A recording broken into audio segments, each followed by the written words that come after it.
Okay, looks like we're live. Great. Hi, everyone. Welcome to the panel Web3 Games. No. What we need to know. Wait, please, Yaroslav. This is live. You're not. Yeah, no, you're not. I wait 20 seconds. Yeah. We're not on Pine yet. It has a big pause. Yeah. So you will tell us, right?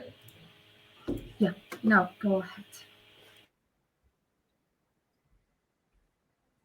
Okay. Yeah, go ahead. Okay. Hi, everyone. Welcome to the panel Web3 Games. What we need to know. My name is Yaroslav. I'm the CEO and founder of YardHub, a Web3 and blockchain gaming focused venture studio. And today with me are these four great gentlemen. It's Ali, On, Jona, and Suvom. And I'll let the guys introduce themselves so you know what they're doing and why they're eligible of telling you what you need to know about Web3 games. And then we'll go through a few questions to elaborate on this topic a little bit. So please, let's start from Ali, as A is the first letter. Thank you so much. How are you, everyone? I'm Ali Hamwi. I'm the founder of Metatron Metaverse, previously known as C4 Studios. We come from a hyper-casual game background. And recently, we've been focusing on making a metaverse experience on the phone. We've been interested in hyper-casual games since 2018, and it's been going great. We've tried a lot of ways to integrate hyper-casual games into the metaverse, and one of them is selling hyper-casual games as NFTs. So that's our main focus for the last year and this year as well, and we're looking forward to see also how it's going to go forward with this. We're currently based in Abu Dhabi, in United Arab Emirates, and we've been based back in Kuala Lumpur, but we've moved 1 year and a half back to Abu Dhabi, and things have been going great here. Okay, cool. Jona, would you follow? Yes, I'm Jona Derks. I'm from the Netherlands, but I'm a founding partner in a Portuguese company that revolves around blockchain called Blockbastard. And our main project is QUDO. And what we aim to do here is that we see all this potential in blockchain to make the world better, to fix the problems that Web 2.0 has. With large power differences, and you don't have a lot of moving space as a game developer. So we wanted to use the features of Web3 to enable game developers to tap into the possibilities of blockchain. So our platform is a simple SDK that they can easily integrate into their game. And from that moment on, players of those games will start earn tokens by playing. And instead of having like a full blockchain game as a focus where it's really about sort of earn and you're more into earning than playing, for us it's really about getting these Web 2.0 games in Web 3, and it should still just be about gaming, and more money should go to the developer. So they don't have to put that many annoying ads in and loot boxes and that kind of stuff. So that's what we're trying to do. And currently I'm also in Portugal enjoying the nice weather, so that's better than Netherlands as well. So that's also part of having a company in Portugal and not in the Netherlands. And not in Abu Dhabi and Dubai, where it's freaking hot. It's like 36 right now. So yeah, it's really hot. Comfortable there. Thank you, Jona. On, please continue. Hi everyone. Thanks to the organizers for inviting me to this panel, and thank you, my colleagues and moderator. I'm On Yavin, the founder and managing partner at Cointelligence.fund. We are a crypto VC fund completely focused on the metaverse and more specifically blockchain-based games. We've done 19 investments in total since we started last year. We're looking to make at least up to 50 investments by next year. And just to give you a little bit of a background about myself, I'm considered to be a serial entrepreneur. Started my first company before I turned 20. Since then, I started and developed a few different companies in different industries. About 15 years ago, I started investing in startups as an angel investor. Invested in 14 startups in total before crypto time. Also a certified lawyer. And almost 5 years ago, I started Cointelligence as a research and analysis company. We've analyzed more than 1,100 different blockchain and crypto companies before the funds was established. And in 2019, we established Cointelligence Academy, providing education services for blockchain and cryptocurrencies. And 2021, we established Cointelligence.fund. And I'm looking forward to this panel. Thanks, On. Thanks, On. Suvom, please wrap up this intro section. You should unmute, Suvom.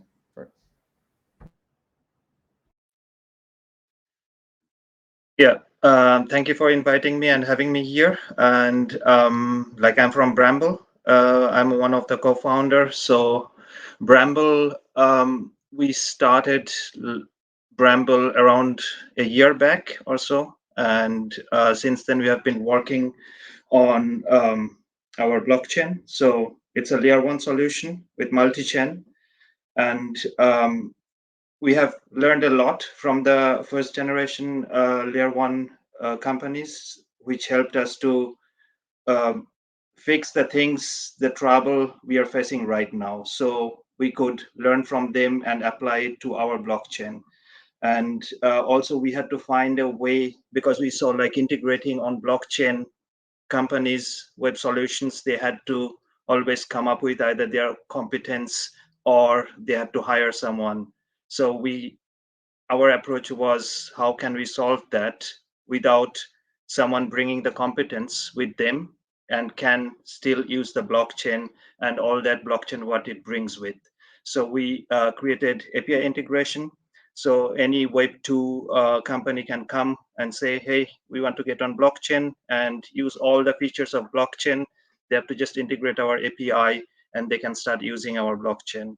And most of all, it's multi-chain because we want to create a universe of like gaming, e-commerce, social media, all on separate chain, all on our layer 1. And what we do is like we reward our partner's user. So any partner come to our platform, they define what should be rewarded and we reward that. Of course, we work also together with our partner to define the utility because we believe utility is important part of it.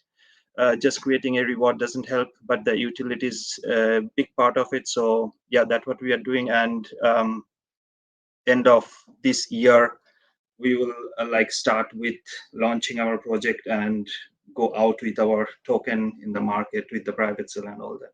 Yeah. Okay, thank you. Looks like you and Jona are doing something similar, trying to bring that old school Web2 guys to benefit from Web3, and that actually moves us to the first question that I'd like to discuss at this panel is that. Why do you guys think, I think everyone has to say something on that topic. Why do you guys think blockchain gaming could be the future of gaming industry? If you think so, maybe you disagree with that. I thought if we are here together, we do believe in the same things. Yeah, so what are your thoughts on that? And we can, I think everyone has something to say. We can start at the same order as during the intro, if you don't mind. Yeah, thank you for the question. I do believe that blockchain gaming could offer the scarcity of the virtual assets that you would have inside the game, for example, the security that it furnishes as well for the users when they are doing microtransactions is something pretty important in an age where like virtual assets is going to be very important in the future, especially on the rise of non-fungible tokens. It all sums up to give us a clear perspective on where we are heading in this game industry. And I believe that blockchain gaming is going to integrate very well in markets such as hyper casual and even mid-core, because mass market, the moment they're going to get into this mass adoption of NFTs, they will get exposed to such technology and they will know the importance of it. They would want to hold more of those virtual assets. And at the same time, if they have a really nice gaming experience that is very fun for them, combining it with certain virtual asset, certain certain assets that are going to be adding more value to the experience itself, it could increase the overall experience of getting into that gameplay, for example. And that's why I do believe that it's going to be very important in the future. I think that's my views on it. Who's next? Then it's the J, alphabetically again. Yeah, interesting. You mentioned a lot of features already, Ali, so I'm not gonna repeat those. Yeah, I think the main thing that I see in blockchain, and where I think the gaming industry is one of the first major frontiers, is that just like the first version of the internet enabled people to suddenly have a store online or get access to all these things, the world opened up to them at much lower cost. So suddenly you could compete with these big giants, these big stores, and suddenly have your own store, for example, start something like Amazon. And I believe now, like the way the internet now works is that it's very expensive. If you have a game out there, it's in an app store, 30% goes to the ones that own the app store, but also there are all these other costs associated with it, even things like server costs, for example. So it's expensive. So as a small developer, there's a lot of untapped potential because you cannot really make a living out of it easily. So you end up working at these huge companies to be able to pay your bills. And I think with the features that Web3 and blockchain offers, you'll be able to do so many more things without having to give up all the ownership to these big companies. So it's still early days. So we see things like NFTs now, and people are sometimes still unsure like how they can tap into this, but it's bigger than that. Like there will be so many new possibilities that will come up just because you can do this without running a huge company. So I see a lot of potential there, that you can, as a game developer, can become a game development studio. You could do all these cool things without having to get huge investments and having to pay a lot of people to do the work for you.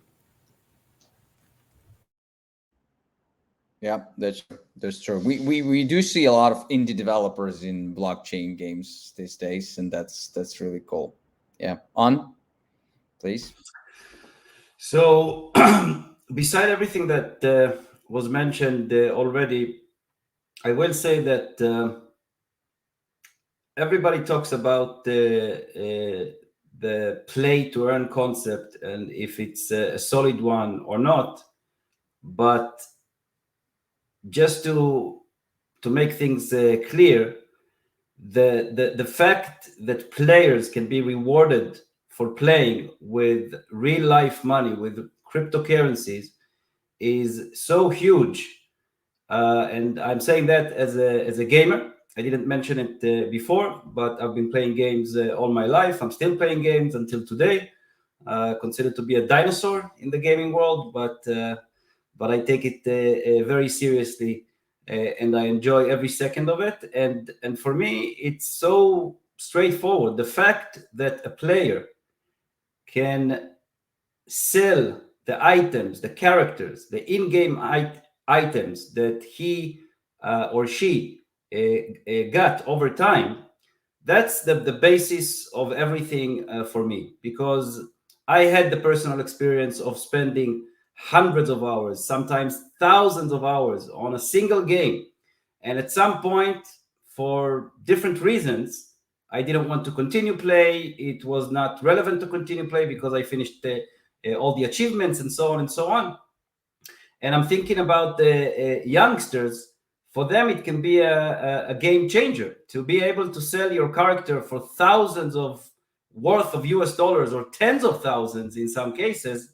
can be a game changer for them at a young age. The second part of my answer would be that we all know that some people already quit their jobs in order to play games and profit from it.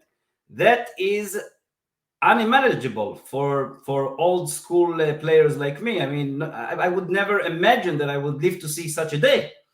And the third part of my answer is that I don't think that we're there yet. I don't think that we've seen anything yet. I think that this is so huge, and it's not only going to affect gamers, it's going to affect everyone's lives at some point in some capacity, because everybody is very much focused on the games and the AAA games and the hardcore games and so on and so on. But the way that I see it, the gamification in the metaverse is going to be relevant for almost anything. And the metaverse is the future. There's not even a doubt about that.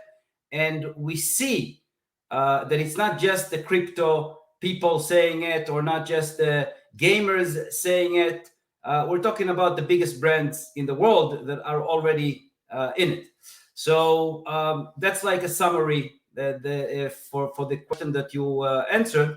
But obviously there's much more to discuss. Yeah, thanks. Like I when I've seen that DHL or UPS, it was UPS, yeah, who filed for the patent for delivery in metaverses, like virtual delivery of virtual beer. It sounds. I'm also an old school guy, so that sounds really cringe and creepy to me. But yeah, I do agree that's something we're gonna experience very soon. Thank you, On. Suvom, please. You're on mute. So you guys just told most of it, what blockchain can do and why to get on blockchain with your game.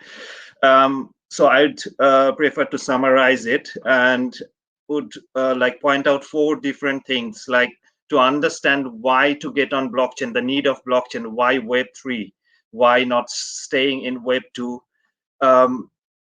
For that, we have to understand where we come from, the like capacity of Web2 and where we are right now, and why to get onto Web3.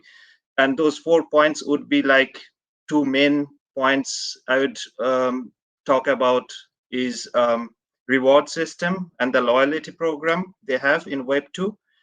And the next thing would be privacy, of course. And when I talk about privacy, it's not about your telephone number and your name, but there is more to it. I'll get into it later on.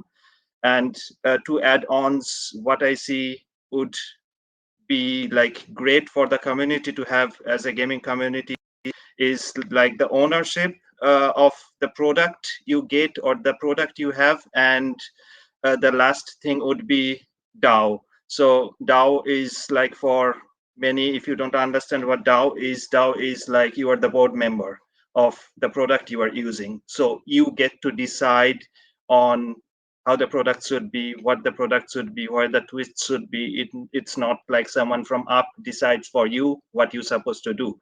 So to get back to the reward system, if we look at Web2 reward system, it's a lot about giving XYZ token or giving something which is actually not worth, because you cannot take it and go to a coffee shop or go to an e-commerce shop and buy something for that.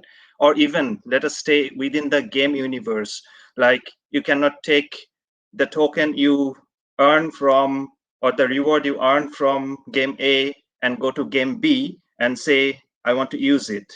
It's impossible. But blockchain Web3 will help us to create the universe where you can exchange the thing you earn. You can either swap or you can use the same token in other game or in other utility, whichever is being created on that blockchain. So the next thing would be ownership. Like right now, we know like all these AAA games and all that, you can buy your skins, you can buy your, which we call NFT. So you can buy all this stuff, but as soon as you, and to buy it, you are paying real money, you are paying fiat money. and you have it in your account, which is connected to your account, and you leave that game, it's worthless. And even some game don't allow you to take it and trade it. So you are investing in something which is very limited, and that where blockchain gives us the opportunity, or give the gaming community the opportunity, that the thing you buy, you really own it, you have it in your wallet, and it belongs to you, and you can do whatever you want. You can take it out on any blockchain and use it. You can sell it, you can trade it, you can decide what you do with your product, what you have invested or earned or whatever, however you got it.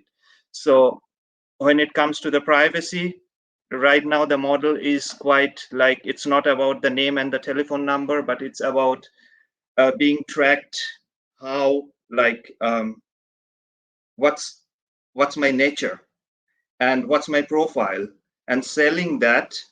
So a company is documenting it and selling it to someone to make money, but your profile belongs to you. So in blockchain, it can be protected.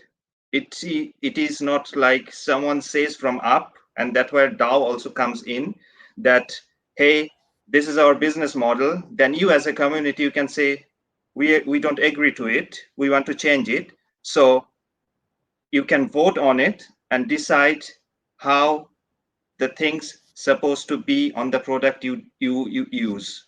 Suvom, I And think that you're going a little bit beyond blockchain gaming already. I mean, like stepping into that part of blockchain is, I mean, it's really dangerous time-wise. I wanted specifically to ask Jona's and On's opinion on the next question. Is like, we On already elaborated on that. Okay, play to earn is something. This is the hype term and things like that. But the new hype term right now is not play to earn; it's play and earn, because as the time goes by, this industry runs super fast, right? And no one stays where they were like a quarter before. And many games now focus on the game design, on the gameplay at the first stage. So what do you think, why this shift in the paradigm from P to E to play and E, why it is important and how it's going to unfold in the nearest future? Yeah, I can respond on that.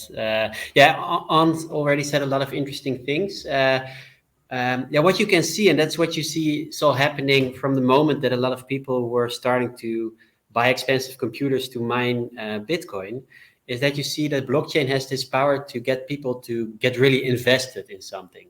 So there suddenly is this incentive. You get something digitally that has a meaning in the real world.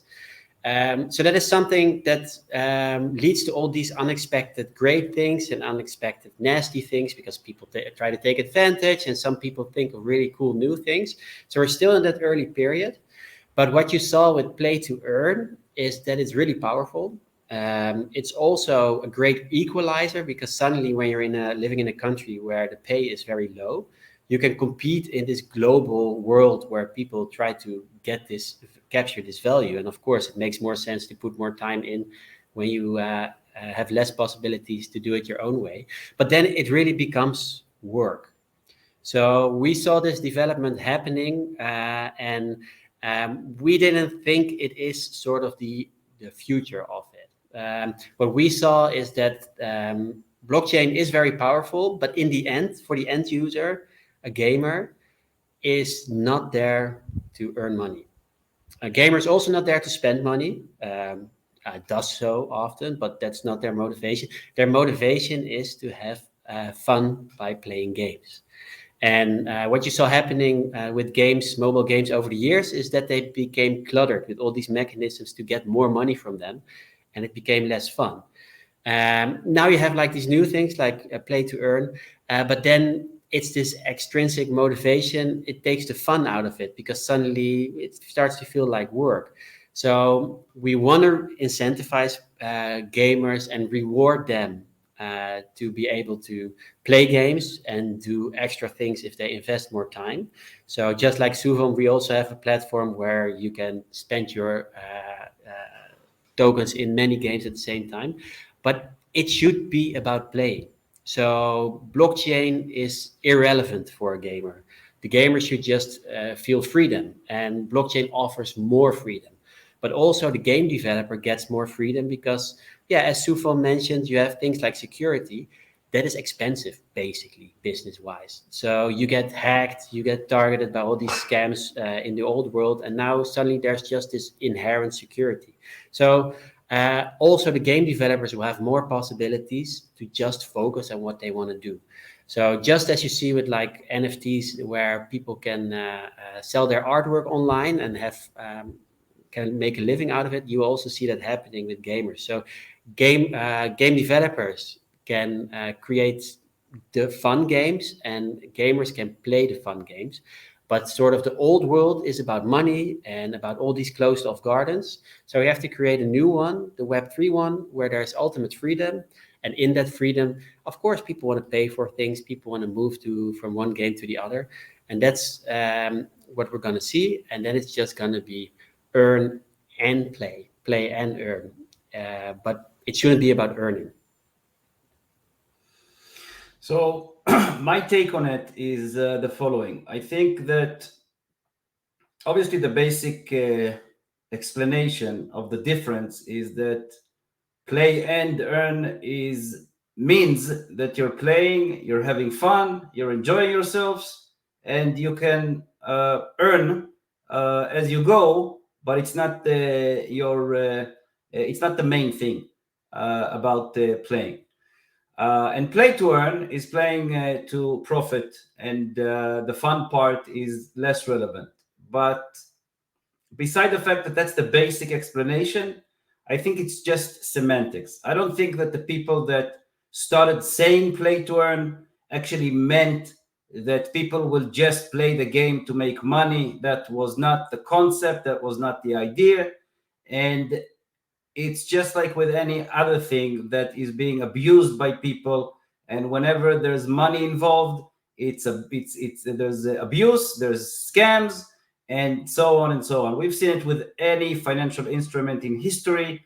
Everybody talks about crypto and the scams in crypto, but everybody forgot how many scams we've seen when the credit cards were launched, for example. I think that at some point there were more scammy transactions than real transactions, but I'm basing it on very partial data, so don't count on what I just said now. And obviously, we are seeing people that started playing just for making the money, but it wasn't the intention, in my opinion, of these game developers. And I think that saying play and earn is just a clarification for the original play to earn. So that's my 2 cents on the difference. And just to add one more thing, I think that even if people will get involved because they just want to make money, that's completely fine. I mean, I see so many people against it, and so many people talk about the fact that if it's not playing for fun, then it's not relevant, or it's a big no-no, or it's even inappropriate. I mean, come on, we did a pilot with a lady more than 6 months ago, and she quit her day-to-day job, and she suffered at her day-to-day job. And since then, she's playing games. So with all due respect, even if it's just to make money, it's completely legit, in my opinion. And again, I'm saying I'm a gamer, and I'm all about playing for fun. And I hate it when it becomes too commercial. And I think that we're going to see both people that will be playing to make money, people that will be playing for fun, and obviously we'll see hybrid models of people that are doing both and are interested in both. Yeah, that's fair enough. I mean, like leaving a dull job, a boring job to play games is like when people say, okay, they only play games to make money. I mean, like people do so like lots of useful stuff every day on something less entertaining than games, but no one cares. But suddenly this bothers people.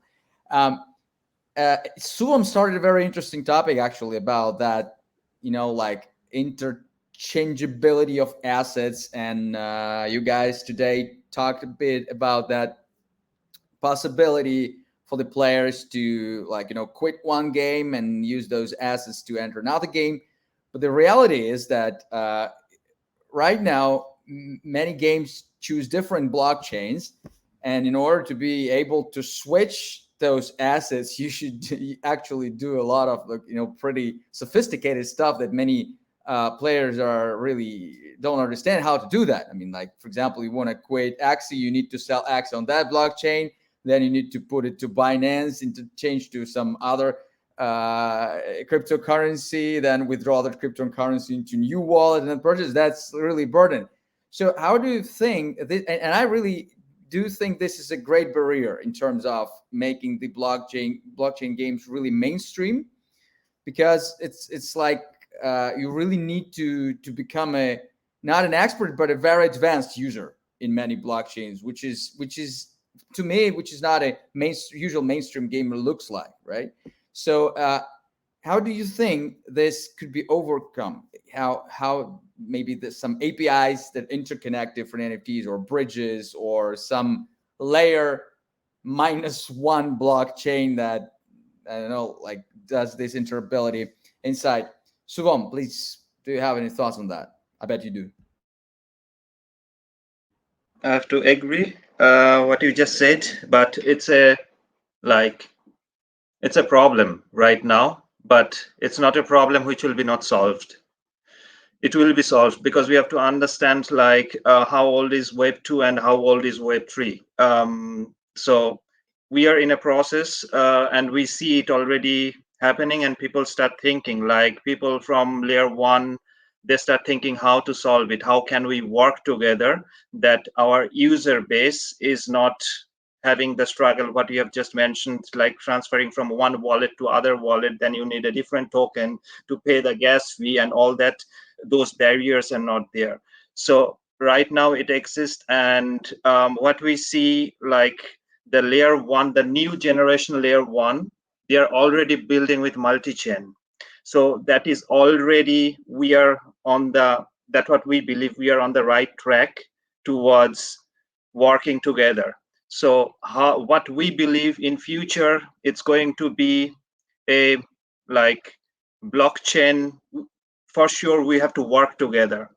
Right now, we are all building our own solution, and we want to get out in the market and offer our service. But in future, blockchain is all about working together as a community, building the community together and offering our services together. So to make it happen, we see there will be a blockchain union where we decide to work together and offer our services. And of course, there will be, we see also technical solution, because right now the blockchains are either built on WASM or EVM. So there is a barrier. If you are having on WASM, then you are on WASM, and if you are on EVM, then you are on EVM, and then you don't talk to each other. But in future, we see solutions coming up, building the bridge, communicating with one protocol to the other, helping one universe to connect to the other, and building one universe out of it. Yes, it's like I think there's gonna be jokes around that, like the metaverse of the metaverses of the metaverses, and you can really unfold that to the extent where it becomes scary. And that's again about onboarding the classic gamers. I think this is one of the most important and crucial challenges for blockchain gaming industry, because we all know how huge is the classic gaming industry. It's like literally $1 trillion there, and these are the resources that can actually enable you to build whatever you have in your mind. And of course, blockchain gaming gives us a lot more of those opportunities. I mean, like of what you can imagine and really put into life, like not scripting everything and building the open economies and things like that. But I think we do need to admit that most of the like gamification techniques and tricks, they're the same. Like all these gacha mechanics for the loot boxes, all those retention tricks so that the people go back every day and log in every day. It would be really valuable to hear your thoughts on how do you think that onboarding pipeline should look like for a traditional average, let's call him average standard classic gamer, so that he goes from playing games from Steam to playing maybe similar games but based on blockchain. And how do we help them understand all this blockchain tech stuff? Or maybe we shouldn't explain it at all, but just do it seamlessly.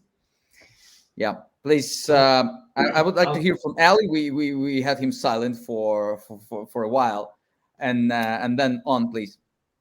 Thank you for the interesting question. To sum it up, basically, the way I see, for example, traditional gamers from Steam or any other platform that already like play games on a daily basis and they're like hardcore gamers, in order to have them into the blockchain or Web 3.0 games, I think there has to be some sort of mass adoption for such technology in one of the games in Steam, for example. Let's say Counter-Strike, for example.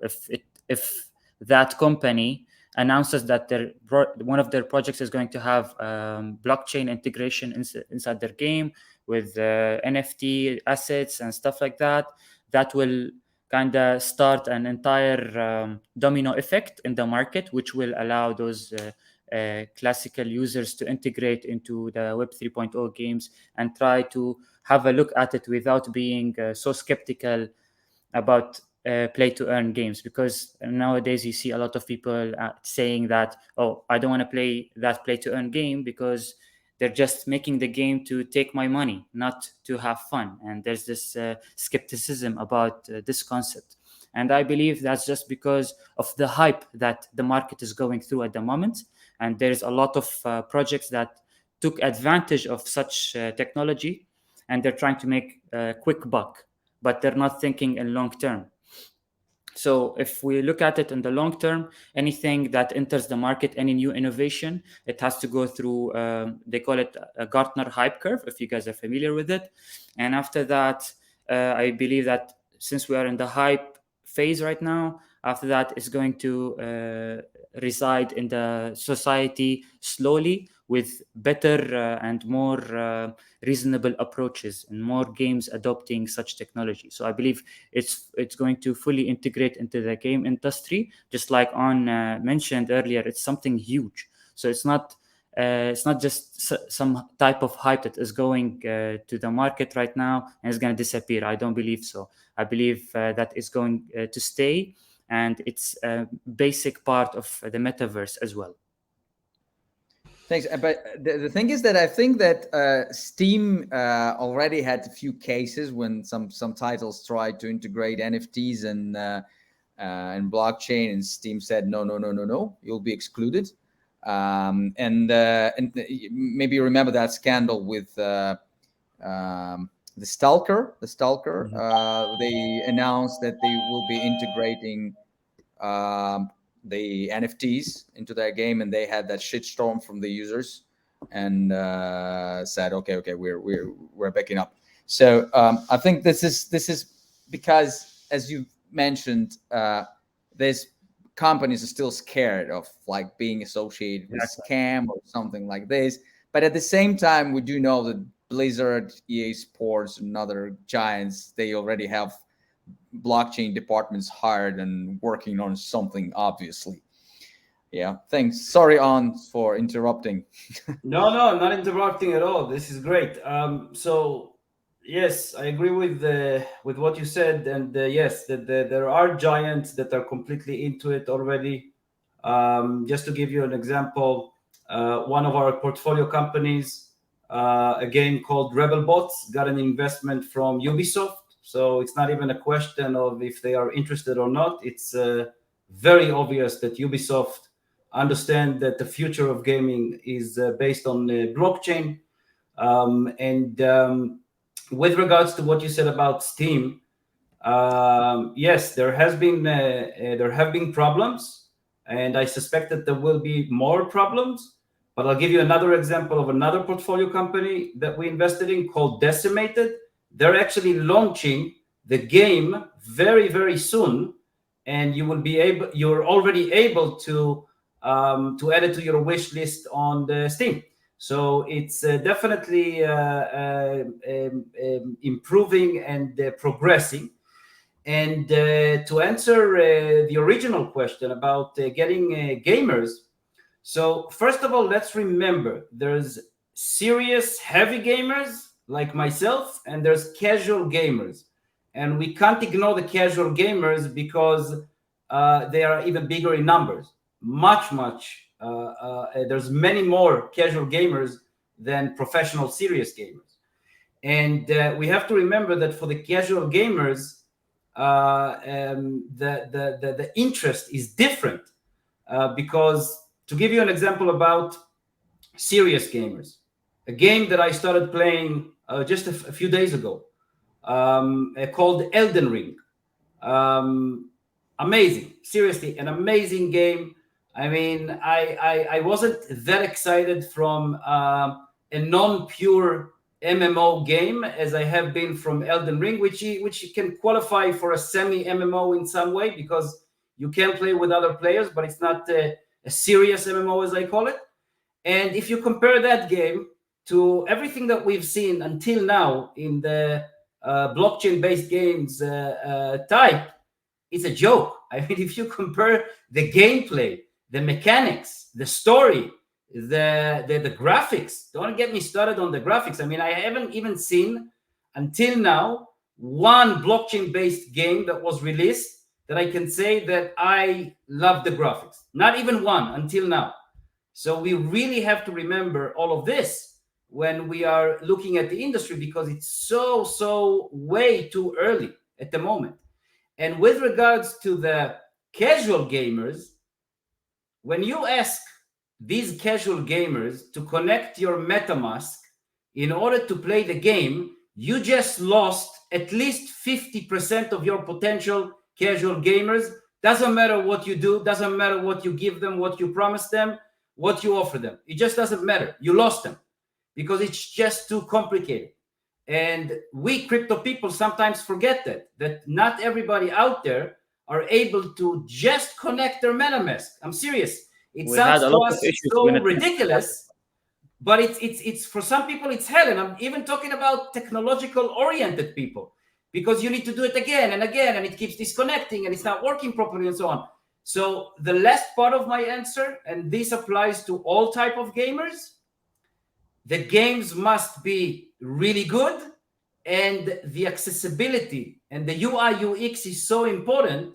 So all types of gamers will be able to actually play the game and enjoy it and not suffer from trying to connect and to start playing it. And what do you propose? How do we do that? I mean, like practically. I mean, like, yeah, it's very easy because we already see it with some of the projects. First of all, some of the projects decided that they are not telling you anything about blockchain or cryptocurrencies beside the fact that you have a marketplace and you can connect to the marketplace whenever you want, but you don't need to connect in order to play the game. You can play the game, you can achieve everything that you would like to achieve. And if you are interested in buying or selling in-game items, you can go to the marketplace, but you don't need to connect to a crypto wallet, and you don't even need to understand anything about blockchain crypto. And it's already there. It's happening right now.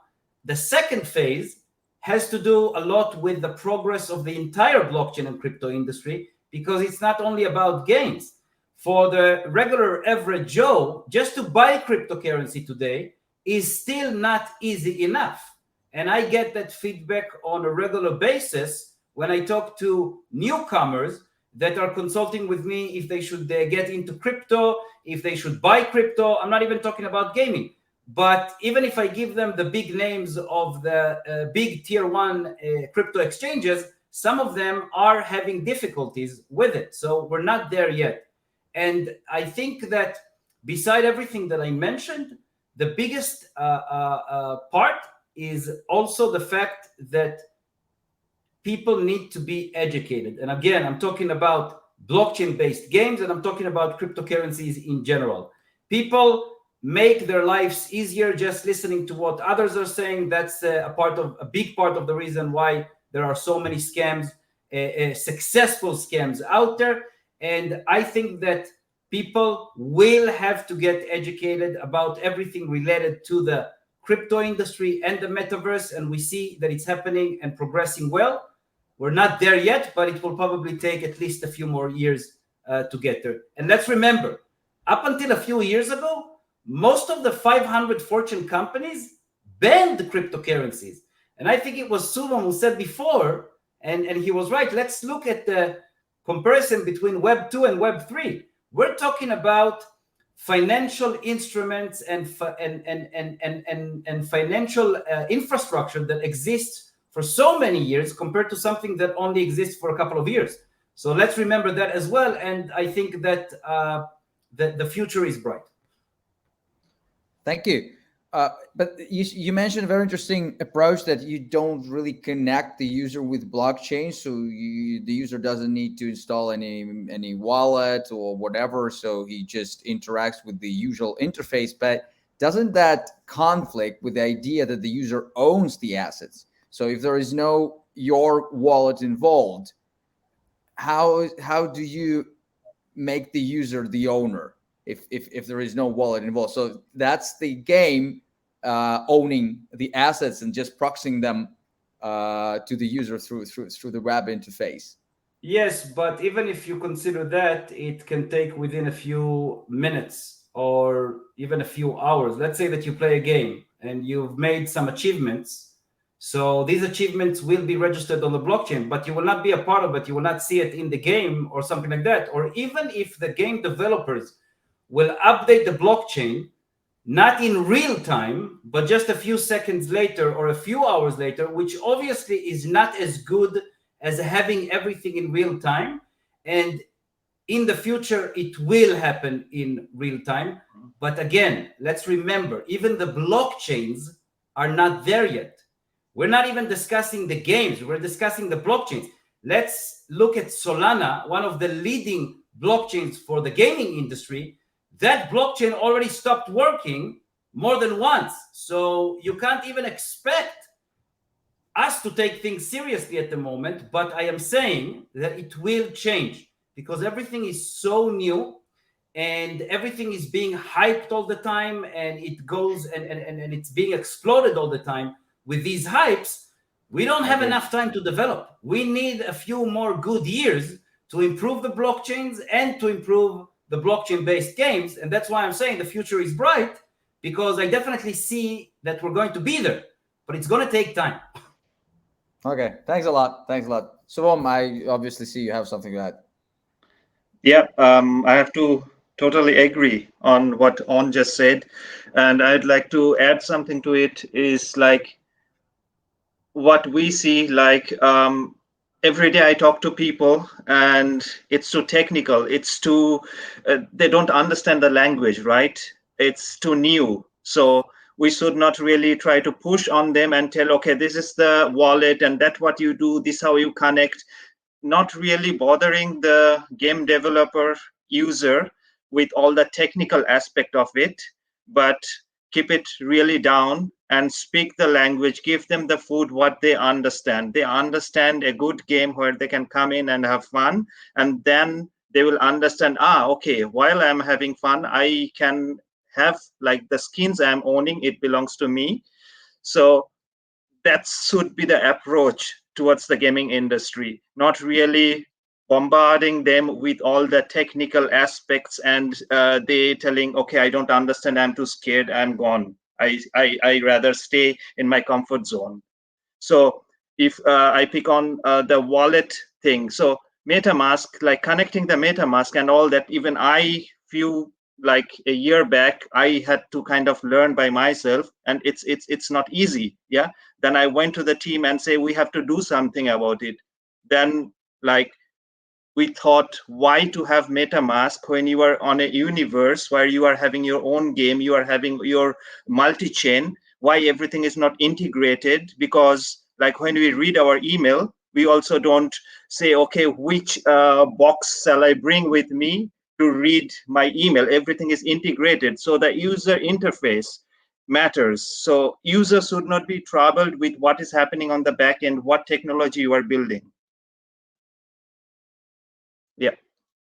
Yeah, thanks. But again, what I'm not really on your side, guys, 100%, because that what brings us a few steps back. I mean, I do understand that makes it more familiar to the users, but I'm also a huge fan of the paradigm that users do own and control all those assets, and they're on their wallets. And if they interact with the blockchain, with in-game, whether you can call it token or coin or points, whatever, if they're also stored in blockchain, for example, such assets, in-game assets as energy, for example, right? That stamina, energy, what we have in many games, it's an absolutely different experience when this stuff is stored on chain, and how it opens really new gaming strategies for other people, so that they can see, for example, what's going on with their, if it's PvP, what's going on with their future enemy.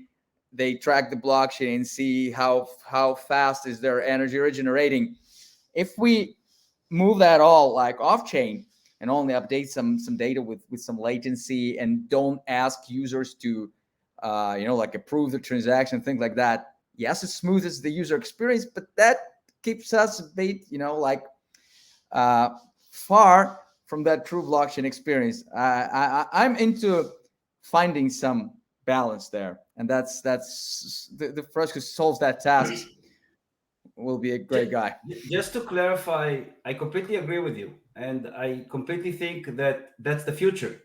But I'm just saying that we're not there yet. And again, it's not the fault of the blockchain-based games. Just think about having everything on the Solana blockchain, and then for a whole day, you can't do anything, you can't play, everything is shut down. And to remind you, that's one of the biggest criticism parts that we have against the traditional banking system and all the one system point failures that we are against, and we all about blockchain changing that and solving that. I'm just saying that it's not there yet, and I think that it's going to take a few years for us to get there, but definitely I'm completely with you on the dream and the future. Okay, thanks. Yeah, and by the way, when I played FIFA a few years ago, I do remember days during Christmas when it's 2 or 3 days when the EA Sports servers were down, and it was like, whoo, what's that happening? Everyone's playing offline FIFA, and that's awful. Jona, please, your thoughts on that, just to maybe wrapping that up. We've got like around 7 minutes left. Yeah, I think it's very interesting, sort of the idea of ownership, and that you feel like there's no true ownership in these temporary solutions. But I think ownership is also something you want to be able to act on. And I think in the case of blockchain, in many cases, you can act on it if you want. You can do things with it if you want. You can trade with it, for example. But because sometimes from a technological point of view, you think, in case somebody wants something, we have to explain all these things and safeguards all these things and have all these barriers, you lose them, as was discussed earlier. So I think you want to offer these possibilities, but just like with a new phone, you also don't want to force somebody to read the whole manual. They just want to try it out, want to do the basic things, and then they will get more advanced later on. So I think that's important here. It's still early days for blockchain, so we don't know what it will offer all in the future, but also there are a lot of features that regular players are not looking for per se. They don't want to safeguard a few coins they have in the game. They don't care about it. They just want to play the game. And maybe then if it becomes big or they're highly vested and they want to move it to another game, they start using these features. Or they have a very exceptional item and they want to sell it in order to buy other items. Then they will use it. But most players will not do that on day one. So let's not sort of take the fun out of it on day one. Okay, thank you. By the way, I went to Pine. For everyone watching, we are not on Pine. We are on a different application. So I went to Pine and saw a question there about the risk of the in-game tokens being linked to classic cryptocurrencies, and that's if you let me, I'll start this short conversation on that, because that's what we're discussing within one of our portfolio projects right now. They haven't released their token yet, and that's the point where we do really look into the opportunity not to sell it at all. I mean, in being tradable on any like particular exchanges being linked to whatever main currency on that blockchain is, whether it's Ethereum or it's BNB or it's WAX.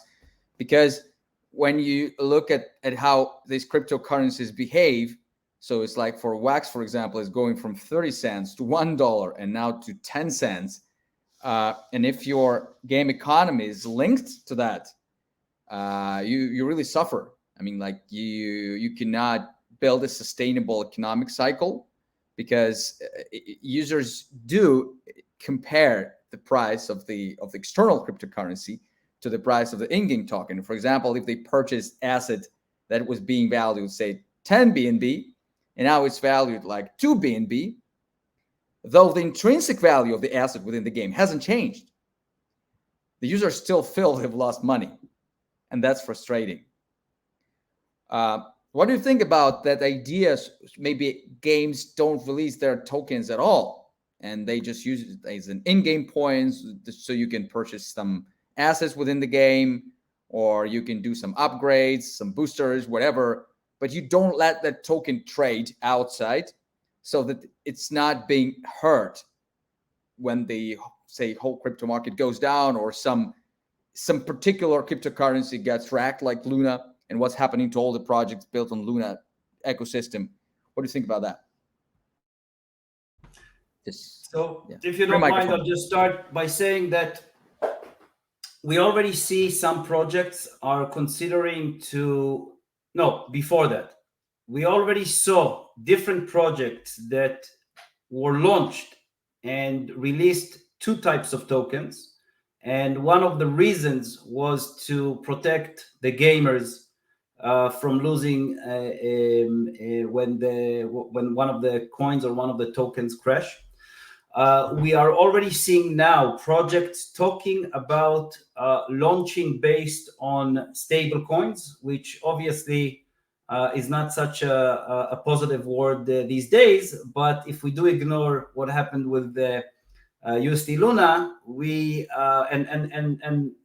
do, all of us, we know a few very, very reliable stable coins out there that has been around for quite some time now, and maybe that can solve some of the problems, some of the issues. But I think that there is a chance that we will, following what I said before, that we will see the founders of the projects decide to separate completely in some ways, as I mentioned, with updating the blockchain afterwards and not in real time. And that will be also to protect the users, to protect the gamers. And maybe we'll see even hybrid models of 3 or 4 different coins or tokens. And I think that some of the systems will get very, very complex. And it's very exciting. I think that we will see different options in the next few years that keep coming up. And I think we will see a lot of trial and error. And unfortunately, some people will lose a lot of money, as we see happening with crypto all the time. But it's a part of the game, as they say. So yeah, that's like my take on it in a nutshell. Okay, please, guys, if you have anything to add, super concise, like 30 seconds. No. Okay, cool. Okay, well, go on, Sam. Go on. Yeah, we are actually going through that process. So we have, especially after this whole Luna thing happened, then we are like, we did not do our IDO or ICO because we believe on technology first, and then comes the exchange IDO and ICO. So we are in a process, and we are also thinking of like which way to take. But as On just said, it's a process right now which is taking place, because we want to protect our project also. We are not like kind of, okay, we have launched a project and we want to earn some money and go out, but we are after the project and we want to protect it. So it's a process which is taking place right now. Okay, thank you. I would like to also say something. I think you don't want to restrict the usage of in-game currencies and of NFTs. You just have to see what happens in the real world, of course. So you have to deal with that. But I think at the key of having a stable economy in your games is having a lot of utility. So even if the real world value of something drops, because there's a lot of speculation and a lot of people are not in it for the utility, but just for the speculation, you want the people that actually use it, the gamers in the case of QUDO, to have a lot of purpose for their coins, to have a lot of usage for it. So that's where we think you should fill in the gap. It's still early days. There's a lot of speculation, a lot of outside world messing things up. So you have to be aware of that. But first things first, focus on the actual user. Thank you. Thank you. Well, I think we're running out of time already. I want to thank you guys for this super valuable discussion. It was super interesting. Nice inputs from everyone. I hope and do believe we covered the most the hottest aspects of Web3 games currently. I hope next time we meet when the market is super green and we're building spaceships and things like that. Yeah, thanks a lot. Hope to see you next time. Thank you. Bye-bye. Thank you everyone for attending this panel. Thank you guys. Bye. Bye. Bye-bye. Bye.